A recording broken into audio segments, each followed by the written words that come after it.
Hey guys, it's Lori. So, we're doing this relationship series. I've been putting it out there, different videos on relationship. And today I wanted to kind of go off track a little bit, still about relationship, but what I've been basing the videos on so far is that both people are relatively healthy. I mean, everybody's got baggage and everything, but both people are relatively emotionally, physically, spiritually healthy. And if not, we run into different problems. I mean, if somebody is especially, if somebody has physical problems, we deal with that. It changes the relationship dynamics. If somebody has spiritual problems or emotional mental problems, it changes the relationship. So today I want to talk about something called personality disorders. And I have a video out there already about them, but I want to do another one. I want to talk about actually what they are, what the symptoms are, how they're categorized, the clusters, how the DSM-5, categorizes them and all of that. But that'll take a long video. And actually what I was thinking of doing is maybe doing a private group. I pay for a space that I can go online and do classes, seminars, whatever, where we can all kind of interact. And I think I might do a group on personality disorders and what to do with them. So today it's just going to be a quick kind of video, not covering everything, but just putting you on the alert. So if you're dealing with somebody with personality disorders, depending on what the relationship is, what are you parent child, are you child parent, are you husband wife, are you just dating, are you friends? So like say we're in a dating situation or a friendship situation, my advice to you, run, because personality disorders cannot be treated with medication. There is some therapy available, but there hasn't been enough research done, and most people with personality disorders honestly wouldn't do well with therapy. I mean, I'm not saying it's not possible. It's not probable. Of course, God can do anything. So I'm not saying if you happen to suffer from a personality disorder, I'm not saying to give up hope. Absolutely not. With God, all things are possible. But you have to be willing, first of all, to admit it. And many with personality disorders will not. So basically what we're dealing with they come in different clusters. What I've seen a lot of in my practice and in my personal life and with the kids and everything is a lot of cluster B, which is like borderline personality, narcissistic personality disorder, even antisocial personality disorder. Then there's the avoidant personality, which is cluster C. I think antisocial might be in there too. Schizoid personality is I think cluster C. I could be wrong. But then we have like PTSD. We have anxiety disorder. All of that stuff. But if you're dealing with somebody with like borderline personality or narcissistic personality disorder or histrionic personality disorder, you're dealing with a manipulative, chances are pathological liar, deceitful, manipulative, sometimes lacking empathy. You're going to be gaslighted. You're going to be dealing with games of all sorts. And what they tend to do is they tend to make you feel as if it's you. They're masters of turning situations around so that you feel like there's something wrong with you. And what I've noticed is after you deal with somebody like this, you feel useless. You feel like you're nothing, like you're worthless, If you have a parent that suffers from a personality disorder, and you're an adult now and you can walk away, honor thy father and mother is true.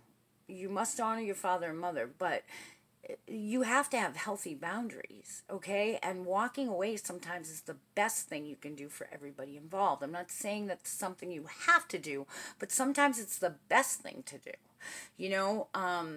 and children, Children are unsafe with someone with a personality disorder. I'm just going to put it right out there, you know? And the way that they diagnose personality disorders, like these symptoms have to be like long term, through all different kinds of life circumstances. It can't be in like a manic or schizophrenic episode that it comes up, because then we're dealing with something completely different.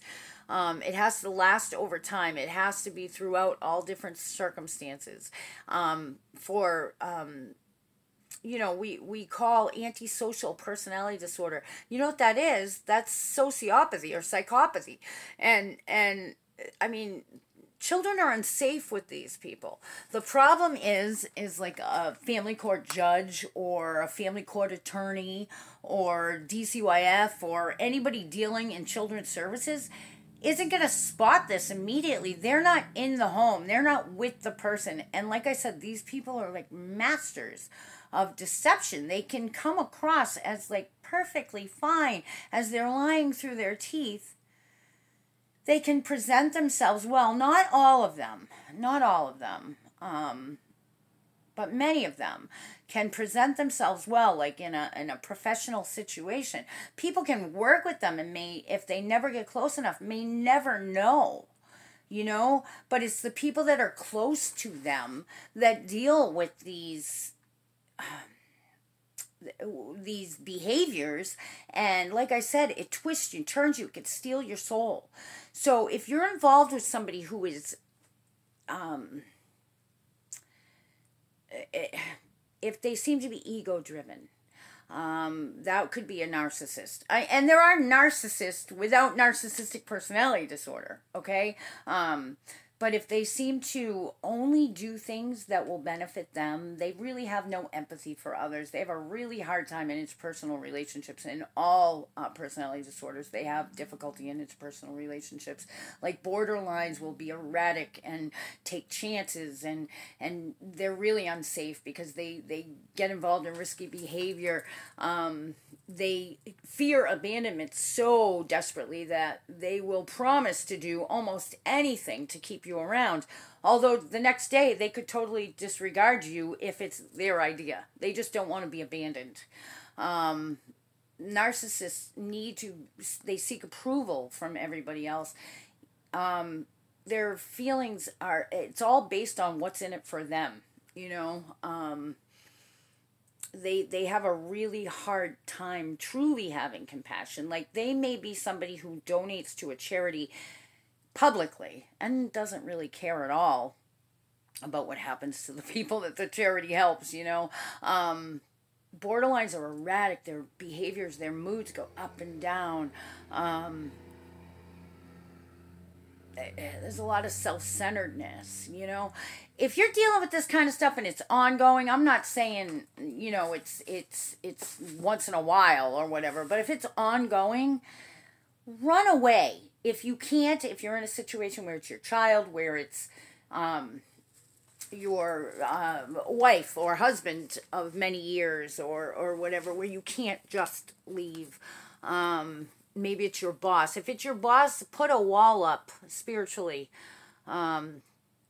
and, you know, do your job and try to get transferred or whatever. If it's your husband or wife long term, seek out therapy. If you may have to get divorced. If it's somebody you're dating, run away. If it's somebody you just met as a friend, run away. If you can. If you can't, like I said, take care of you. All you can do in any situation, whether it's a personality disorder or not, is be the best you can be. Be the strongest you can be. Get close to God. Build yourself up. Take every negative thought captive and replace it with a positive, true word. Build up a shield, but don't block yourself off so that love is not allowed in. You need support. Do not isolate. These people will try to isolate you. Don't do that. Anybody, I don't care if they have a personality disorder or not. If they're trying to take you from the people that love you, that truly love you, that's an unhealthy person, and you should run away. Do not ever allow anybody to isolate you. That's an abusive thing, whether it's a personality disorder or whatever the case may be. Don't do it. Don't allow it. A lot of times what happens is, these people don't come right up and automatically start twisting and turning. It happens over time. It's gradual. So before you even know it, some people they don't even realize it till long after the relationship is over. That's why we need to make sure that we keep our vibration up, that we stay as healthy as possible, that we stay as close to God as we can, because then we're not prone to codependent relationships. We're not prone to falling in with evil. Now, speaking of evil, okay, and I know I only have a few minutes left. I don't want this video to go over, but I am of the belief. Now, I'm not one of those people that believes everything and anything is demonic, okay? I don't. So don't get me wrong. But because we live in a fallen world, and in this world there's the good, the bad, and the ugly. Okay? Just in this physical plane. I mean, taking all spiritual aspects aside, there's the good, the bad, and the ugly. But I am of the belief that something shifted not too long ago, and I believe that more demonic energy was released into this realm for whatever reason. And it's showing itself through addiction. It's showing itself through the family being separated, and single parents are rampant. Now, of course, we also have the sinful world, just the world's way of thinking, and over time, desensification. Oh, I'm not saying the word right. We've been desensitized over time. Through television, through just everything we see. Things that at one time were totally taboo are now no big deal. And it's, we've been desensitized over time. In the 60s, we had the free love, we had the, whatever, women's liberation, all that. And it turned into the breakdown of the family. Now, then we had single parents, then we had,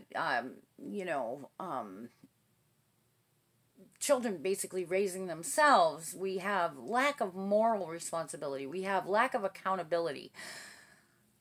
We have public shaming on one hand. People go on Facebook or Twitter or whatever social media and immediately judge people that are usually in the pit of their life. And I'm not saying some of these people are truly messing up here, there, and everywhere.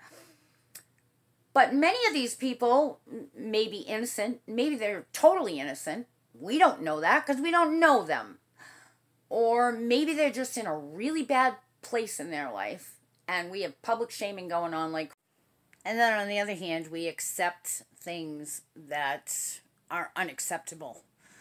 It's like we live in an upside down world. And I believe that many of these personality disorders, or what the world recognizes as personality disorders, sometimes mental illness, is really spiritual illness, is really spiritual attachment.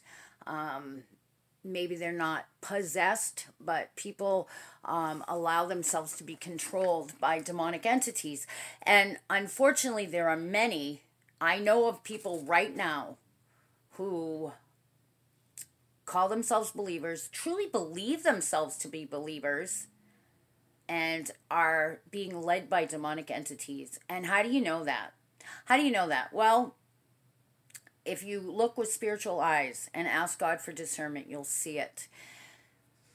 If your motive or their motive is not love, if their motive is, I'm not saying they can't be angry. A righteous anger is biblical. It's godly.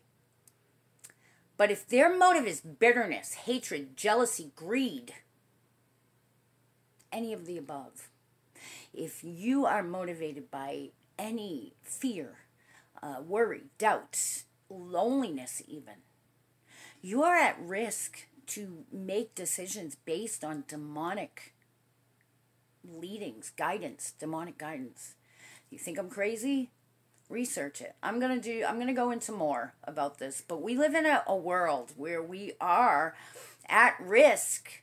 If you could see with spiritual eyes, you would see that there are all kinds of, yes, angels are very real, but so are demons. So are other entities, okay? And right now, it's acceptable to play in the spirit realm. It's acceptable to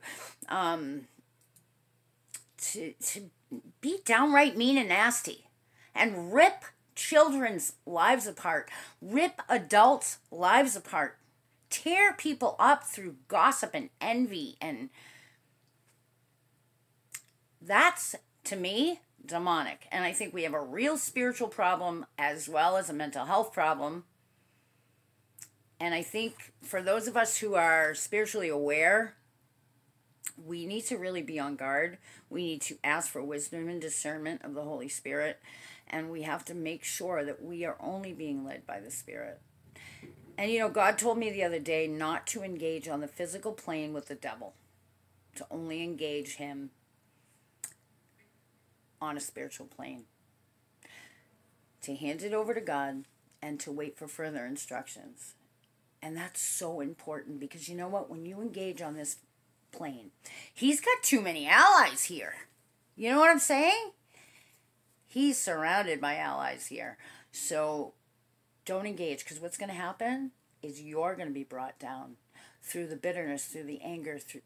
He has more power if you engage with him physically. We wrestle not with flesh and blood, but with powers and principalities. We need to remember that. Okay, I'm getting a little off track, but message me if you need help, if you want one-on-one coaching, if you want to, sign up for a group where we talk about personality disorders, and then I'm going to do another group where we talk about negative energies and entities and how they interact with us in our lives.